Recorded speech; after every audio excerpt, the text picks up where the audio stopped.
लड़की से याद आया सर, आपके पास 18 से 24 का एज ग्रुप रहता है, ठीक है? तो लवेरिया की बीमारी काफ़ी लोगों को होती होगी, तो कोई सजेशन उनके लिए?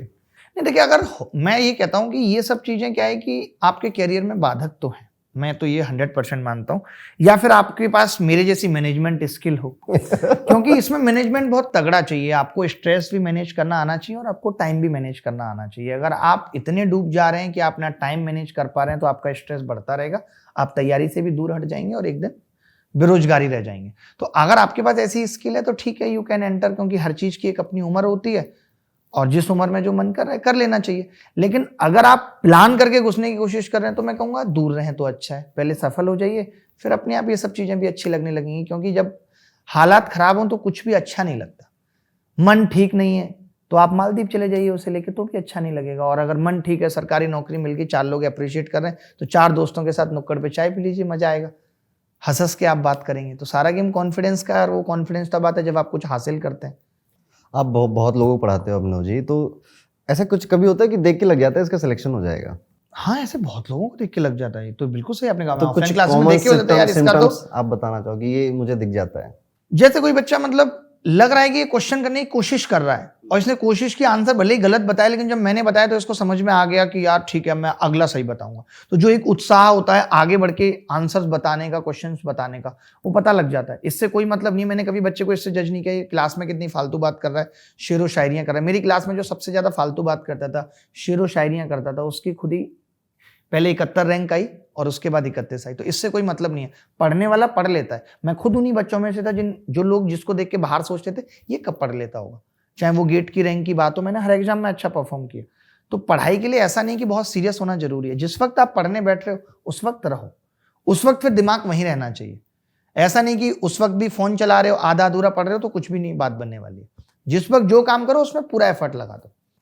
एग्ज़ाम्स की तैयारी में एक देखा है कि लोग लाइफ़स्टाइल मेंटेन करना भूल जाते हैं। यानी कि सोना भी टाइम से है, खाना भी टाइम से है, और मोस्टली लोग हॉस्टल में रहते हैं, पीजी में रहते हैं, तो उनको खाना भी ठीक नहीं मिलता। तो ये सारी चीज़ें नो डाउट इफ़ेक्ट करती हैं एक स्टूडेंट की लाइफ़ पे।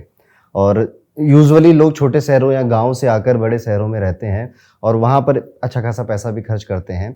उनकी डेली रूटीन में आप कुछ बताना चाहेंगे कि ये 2-3 चीज़ें तो आपको इन्वॉल्व करनी चाहिए? वो आपने बड़ी कमाल की बात पूछी। पता है ये हमारे देश में नहीं है। मैं देख रहा था एक बार, जब मैं यूएस की बात आपको बताता हूँ, वहाँ पे इस तरीके के भी कोर्स हैं, how to organise your room, how to maintain discipline. जो हम लोग इसको बहुत छोटी चीज समझते हैं। जब आप एक रूम में बैठ के पढ़ रहे हो, 4 किताबें वहां पढ़ी हैं, आपका गंदा टॉवल वहां पड़ा है, आपकी निक्कर वहां पड़ी है ना, आपका कभी पढ़ाई में अच्छे से मन नहीं लगेगा। मन भी वैसे ही रहता है जैसा सराउंडिंग्स होती हैं। तो आप जिस कमरे में रह रहे हो, आपको ये सराउंडिंग्स सब कुछ बहुत डिसिप्लिन के साथ रखना है। और जो आपने सोने की बात की कि हम क्या करते हैं, मैं खुद ये गलती करता था कि रात को 3-3, 4-4 बजे तक पढ़ रहे हैं। अब एग्जाम वाले दिन हम सोचते हैं कि रात को 12 बजे नींद आ जाए, वो आएगी नहीं, क्योंकि हमारी आदत पड़ चुकी है। हमारी आदत ही सोने की है 3 से 10 तक, और पेपर है 9 से 10, तो हम तो उसमें नींद में ही रहेंगे। और ये मेरे साथ बहुत बार हुआ है। मुझे ऐसा लगता है कि मेरी हाईएस्ट रैंक 300 कुछ थी। अगर शायद मैंने ये बायोलॉजिकल क्लॉक ठीक की होती तो मैं रैंक टॉप 10 में भी ला सकता था, क्योंकि पेपर में सही में मेरा दिमाग काम नहीं करता था। ये चीज़ मुझे आज समझ में आती है। क्यों? क्योंकि मेरी आदत नहीं होती थी। तो पेपर से भले ही आपकी अभी कैसी आदत है, पेपर से 1 महीने पहले तो आपको अपनी आदत बदल देनी चाहिए कि आपको टाइम से सोना है। अब मैं इस चीज़ का फायदा देखता हूँ कि जब आप 10-11 बजे सो जाते हो, सुबह 6 बजे जगते हो, तो आपके अंदर एक अलग एनर्जी रहती है। और आप 3 बजे सो के भले ही 11 बजे जग जाओ, उतने घंटे की नींद ले लो, तो भी आप उतना एनर्जेटिक फील नहीं करोगे। और साइंस भी ये कहती है, मैं एक डॉक्टर से मिला था, एम्स के हैं सचिन, उन्होंने मुझे बताया कि जो 9 से 12 की नींद है रात को, वो 200 एफिशिएंट होती है। यानी कि 3 घंटे की नींद 6 घंटे के बराबर काम करती है। और आपने फील भी किया होगा, कई बार हम बहुत थके हों और 9 बजे ही गलती से सो जाएं और 11-12 बजे आंख खुलती है, कितना फ्रेश फील होता है। डबल काम करती है। और जो 12 से 3 वाली है वो सिर्फ 3 घंटे की काम करती है, और जो 3 से 6 वाली है वो सिर्फ 1.5 घंटे का काम करती है। और 6 के बाद वाली तो काउंट ही नहीं होती, उसका कोई फायदा नहीं है सोने का। और हम उसी टाइम में सो रहे हैं, लोग तो 6 बजे सो रहे हैं। एक्चुअली गांव से जब लोग आते हैं, कानपुर से आते हैं लड़कियां, उनको बाबू बोलने में बहुत मजा आता है।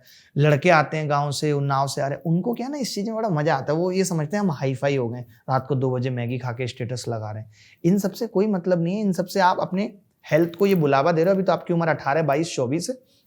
मैंने खुद भोगा है। हमें ये तक नहीं पता होता कि आज हम रूम में बंद पड़े हैं, धूप हमने कभी ली नहीं, विटामिन डी कम हो गया है, पूरे दिन आलस आता रहता है, ज़्यादा रात तक जगने से थायराइड डिस्टर्ब हो जाता है, क्योंकि थायराइड ग्लैंड का अपना टाइम है वो उसी हिसाब से वर्क करती है। लेकिन जब हम अपनी बायोलॉजिकल क्लॉक को डिस्टर्ब कर लेते हैं तो most of the people thyroid होगा ही होगा 24-25 साल के बाद। विटामिन बी कॉम्प्लेक्स की कमी हो जाती है क्योंकि कुछ भी अच्छा खा ही नहीं रहा है, हमें लगता है 20 रुपए के छोले भटूरे पेट भर लेते हैं। इन सब चीज़ों का आपकी स्टडी पे बहुत फर्क पड़ता है। अभी नहीं, आप 27-28 साल के हो जाएंगे तब ये चीज़ आपको समझ में आएगी कि आपके हालत क्या हो गए।